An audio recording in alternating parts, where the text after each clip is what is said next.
अस्सलाम वालेकुम students, last lecture में जो हमने टॉपिक कवर किया था वो था commutative law for dot product या स्केलर प्रोडक्ट। आज हम सेकंड प्रॉपर्टी प्रूफ करेंगे which is also very important according to examination point of view, और वो है distributive law for dot product. या मैथमेटिकली हम इसको कैसे लिख सकते हैं, अगर हम एक वेक्टर ए का डॉट करें with the sum of two vector तो वो डिस्ट्रीब्यूट हो जाता है। That's why this property called distributive law. मतलब ये हो जाएगा a dot B plus plus plus और ए डॉट सी। अब हमें इस प्रॉपर्टी को स्टूडेंट्स करना है प्रूफ। अगर आप गौर करें स्टूडेंट्स तो इस प्रॉपर्टी के अंदर तीन वेक्टर इन्वॉल्व हैं, ए बी और सी। तो हम यही काम करेंगे, हम तीन वेक्टर इसके प्रूफ में कंसीडर करेंगे। Consider three vectors A B and C as shown in figure. अब फिगर बना लेते हैं स्टूडेंट्स, लेकिन फिगर बनाने से पहले आप गौर करें कि आपके पास लेफ्ट साइड पर जो दो वेक्टर हैं बी और सी वो सम हो रहे हैं, और दो वेक्टर को सम हम डिफरेंट मेथड से कर सकते हैं। उसमें हेड टू टेल रूल भी है और पैरेललोग्राम लॉ भी मौजूद है। तो हम इनको ड्रॉ ही ऐसे करेंगे कि ये दो वेक्टर बी और सी ऐड हो जाएं। मतलब कि अगर सपोज कीजिए ये आपके पास वेक्टर ए है, ये वेक्टर ए है और ये वेक्टर बी और उसके साथ ये वेक्टर सी, और हमें इन वेक्टर्स को बी और सी को क्या करना है, ऐड करना है। तो कई मेथड हो सकते हैं जिनसे हम इसको क्या कर सकते हैं, ऐड कर सकते हैं। तो यहां पर जो आसान मेथड है, और जैसे मैंने इनको ज्वाइन करा है स्टूडेंट, देख सकते हैं आप कि मैंने इनको हेड टू टेल रूल के जरिए ज्वाइन करा है। मतलब सी के टेल को मैंने ज्वाइन करा है with the head of vector B. अगर हम इन दोनों को ज्वाइन कर दें, मतलब वेक्टर बी की टेल को ज्वाइन करें with the head of vector C, तो ये आपको रिजल्टेंट वेक्टर प्रोवाइड करेगा, और इसका हम नाम रख सकते हैं आर। और ये आर इन एक्चुअल क्या है, बी प्लस सी के इक्वल है। अब अगर आप लेफ्ट हैंड साइड कंसीडर करें, मतलब नाउ वी कैन राइट, हम लिख सकते हैं ए डॉट बी प्लस सी। क्या हम ये लिख सकते हैं ए डॉट आर, क्योंकि बी प्लस सी हमने ऐड करके किसके इक्वल बना लिया स्टूडेंट्स, आर के इक्वल हमने इसको बना लिया।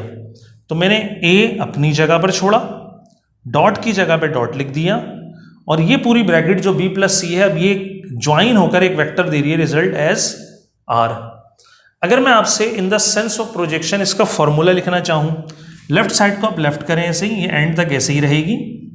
अगर मैं इसका formula in the sense of projection लिखूं जो लास्ट लेक्चर में हमने कवर किया था, तो स्टूडेंट कैसे लिखेंगे, magnitude of first vector as it is and projection of second means r on to the direction of first means a. और how can we write it, we can write it as r a. मतलब जिसका projection होगा उसको capital में, और जिस direction में होता है हम उसको कहाँ लिखते हैं, सबस्क्रिप्ट में लिख देते हैं। तो हमने इसको लिख दिया आर ए के इक्वल। अब ये प्रोजेक्शन की सेंस में आ गया, लेकिन अगर आप गौर करें डायग्राम में आर ए का प्रोजेक्शन हमने ड्रॉ तो नहीं किया। तो हम कर सकते हैं, जैसे ये वेक्टर आर का हेड है, तो आप हेड से एक परपेंडिकुलर ड्रॉ कर दें। जैसे ही आप परपेंडिकुलर ड्रॉ करेंगे तो यहां ये वाला पोर्शन आपके पास आएगा किसके इक्वल, आर ए के इक्वल। लेकिन अगर आप गौर करें तो इस आर ए को मैं दो हिस्सों में डिवाइड कर सकता हूं स्टूडेंट्स। एक आपका बन सकता है पोर्शन ये, अगर मैं बी का प्रोजेक्शन बनाऊं जो कहलाएगा आपके पास क्या, b a projection of b, ये हिस्सा है student projection of b on to the direction of a. बिल्कुल इसी तरह ये वाला जो पोर्शन है यहां तक, ये है projection of r on to the direction of a. और अगर आप गौर से देखें तो ये वाला पोर्शन आपके पास जो बचा,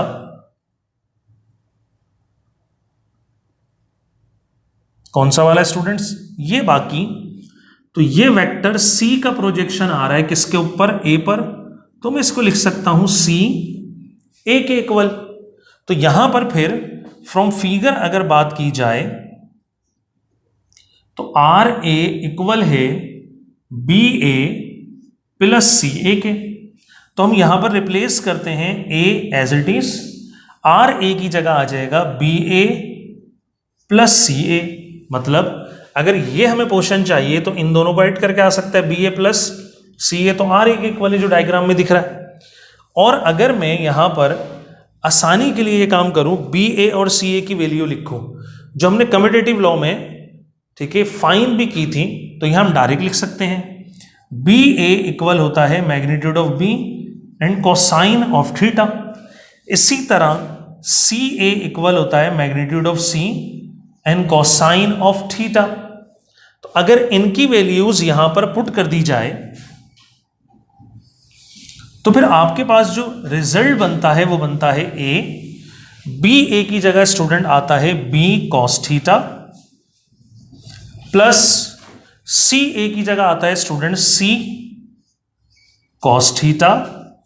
और एंड में अगर मैं इस ए को दोनों वैल्यूज से मल्टीप्लाई कर दूं तो फिर आप देख सकते हैं स्टूडेंट ये बना A B cos theta, plus ये ए इससे मल्टीप्लाई होगा ए सी कॉस थीटा। और अगर आप इन दोनों फॉर्मूलों को गौर से देखें, ए बी कॉस थीटा और ए सी कॉस थीटा, तो स्टूडेंट मेरे मुताबिक ये ए बी कॉस थीटा होगा ए डॉट बी के इक्वल और ये होगा ए डॉट सी के इक्वल। तो हम इसको फाइनली फिर राइट कर सकते हैं कैसे, हम इसको लिख सकते हैं, मैं रेफरेंस दे देता हूं फॉर्मूले का। जैसे हम ए डॉट बी का जो फॉर्मूला पढ़ते हुए आए वो होता है ए बी कॉस थीटा के इक्वल, और अगर ए डॉट सी होगा स्टूडेंट्स तो फिर ये ए सी कॉस थीटा होगा। अगर आप गौर से देखें तो यही दो फॉर्म्स यहां लिखी हुई हैं, ए बी कॉस थीटा और ए सी कॉस थीटा। तो फिर ये किसके इक्वल होंगे, ए बी कॉस थीटा होगा A dot B plus A C cos theta होगा ए डॉट सी, और लेफ्ट पर जो मैंने छोड़ दिया था ए डॉट बी प्लस सी, ये लेफ्ट पर एज इट इज था जो पहले से चलता हुआ आ रहा है, इसकी नीड नहीं थी तो हमने नहीं लिखी, एंड में हमने इसको लिख लिया। आप देख सकते हैं स्टूडेंट ये डिस्ट्रीब्यूटिव लॉ आपका क्या हो गया, प्रूव हो गया।